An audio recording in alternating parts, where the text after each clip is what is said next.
کے مد مقابل تھے آج سے 2 ہفتے پہلے.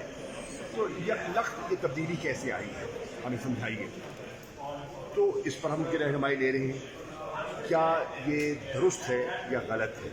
اس کے ساتھ ساتھ دیکھنا یہ ہے کہ سازش اگر ہو رہی ہے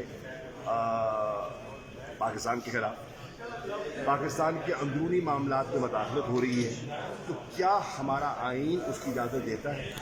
نیشنل سیکورٹی کمیٹی کا جو ایک پلیٹ فارم ہے، وہ بیٹھ کر جب ایک فیصلہ دیتا ہے کہ ہمیں اس مداخلت کے خلاف ڈیمارش کرنا چاہیے اور دفتر خارجہ کو ہدایت کرتا ہے، اور دفتر خارجہ اس ہدایت پر جو امریکی ناظم الامور ہے ان کو بلا کر ہم ڈیمارش کرتے ہیں یہاں پہ اور واشنگٹن میں.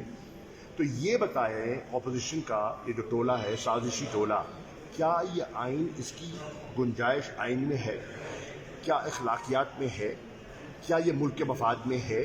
کیا اس وقت ملک کو ایک الیکٹڈ ڈیموکریٹک گورنمنٹ کو ڈی سٹیبلائز کرنا پاکستان کے مفاد میں ہے؟ جب ایک طرف ہندوستان میزائل داغ رہا ہے جو میاں چنو میں آ کے گرتا ہے 124 کلومیٹر پاکستان کی سرحدوں کے اندر، دوسری طرف افغانستان کی صورتحال جو ہے وہ اتنی نازک ہے جی. کیا تیسری طرف آئل پرائسز چڑھ رہی ہیں، فوڈ جو گندم کی